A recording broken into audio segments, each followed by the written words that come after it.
This is chapters 2 and 3 of The Prince by Niccolò Machiavelli.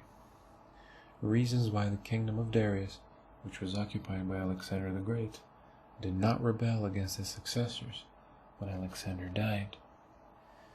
Considering the difficulties of acquiring new principalities, one can marvel at how Alexander the Great became the Lord of Asia in a few years, and having acquired an empire soon after he died.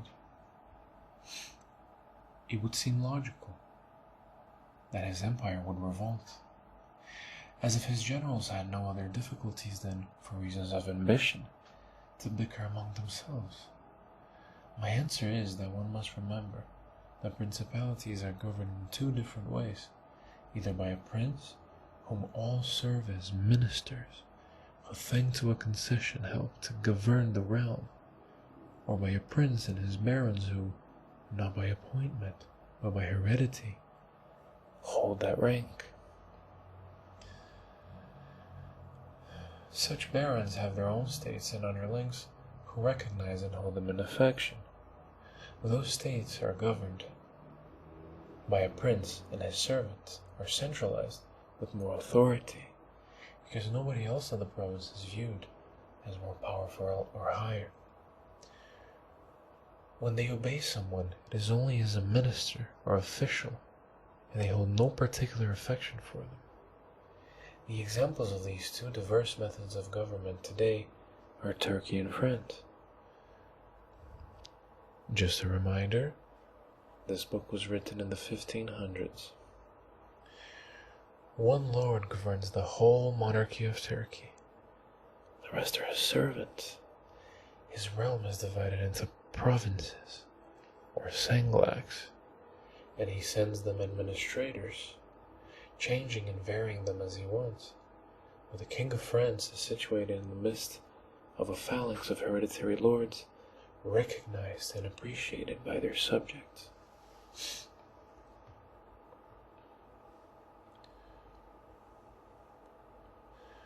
They all have their proeminence, and the king cannot remove them without risking danger. Whoever considers these systems will see that Turkey would be difficult to acquire, but once won, they would be easy to hold. Vice versa, France would be easy to occupy, but difficult to hold. The reasons it is difficult to occupy Turkey are that, not being called in by the princes of the realm, one cannot hope for a rebellion from those around the Sultan to aid the enterprise. This is because of what was said above. The subalterns are all tied and obligated to the Sultan, and are more difficult to corrupt.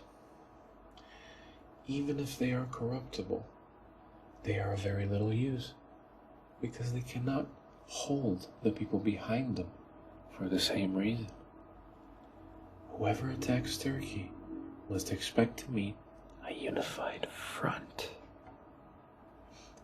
He has to rely on his own powers and not the disorder of his foe. But once having broken the enemy in the field, so that no more armies can be formed, the attacker has nothing to worry about except the bloodline of the prince. Once that is extinguished, there is no one else to fear. No one else holds the esteem of the populace, just as he had nothing to hope of the ministers before victory. He has nothing to fear from them afterwards.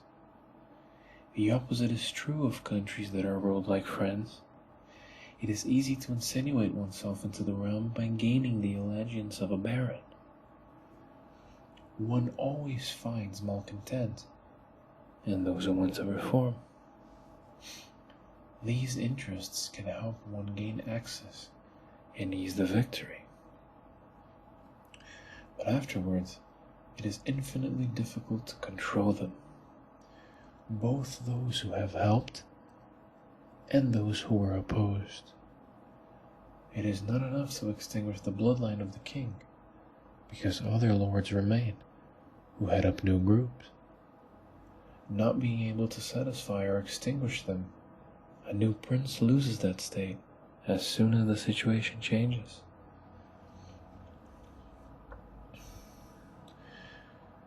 Now consider what kind of government prevailed in the realm of Darius. It was similar to Turkey. For Alexander, it was needful to risk all, and first win the field. After the victory, with Darius dead, Alexander reigned supreme because of the reasons mentioned above. Even his successors, by remaining united, could rule easily. No other uprisings occurred except those they themselves caused. But in states ruled like friends, it is impossible to keep them orderly. This explains the frequent rebellions in Spain, France, and in Greece under the Romans. Because of the many princes in these countries, as long as they were there, the Romans could not be sure of possession. Once forgotten, the power and longevity of the empire made them secure rulers. Even warring among themselves, they could divide provinces according who established the rule there. Once the bloodline of the native lords was spent, people recognized only the Romans. Considering these things, it is not so hard to see how Alexander took Asia, while others, like the king of Epirus, had such difficulty conserving his conquest in South Italy, and others the same. Their cases are not determined by the presence or lack of virtue, but by the disorder of the subject land. How to govern cities or principalities which, before occupation, lived according to their own laws. In the case of occupied states that have been used to living with their own laws and liberty, there are three models of holding them. First, to ruin them. Second, go live personally in them. Third, let them live according to their laws, while extracting tribute and creating a faithful oligarchy that will keep the state friendly. Such an oligarchy knows that the prince created the state, and they know that they are dependent on his friendship and power, and do everything they do and what they can to maintain it.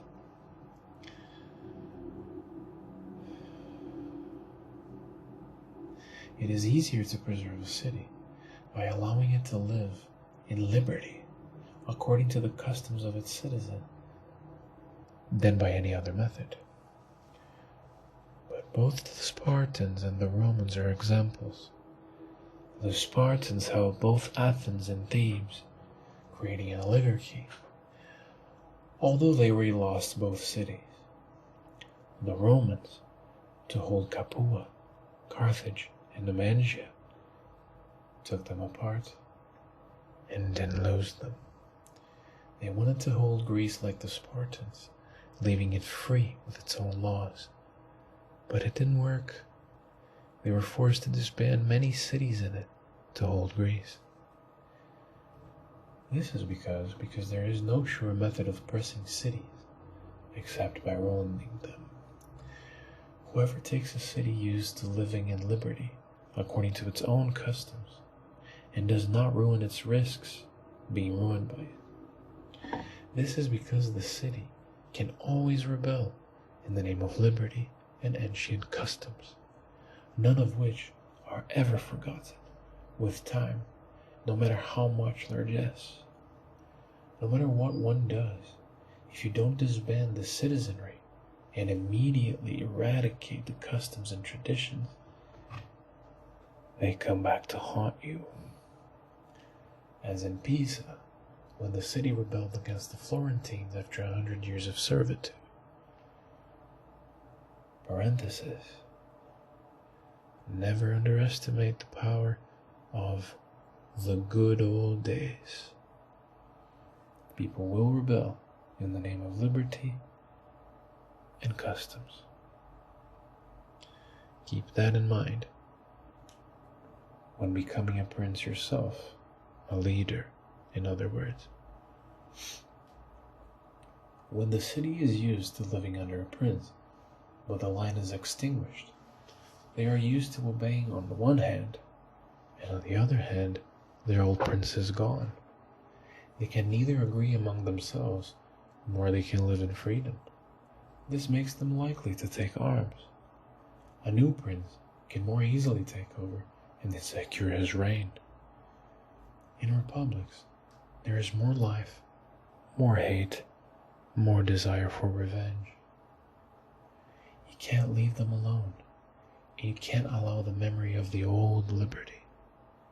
The safest way to deal with them is to ruin them, and then live there.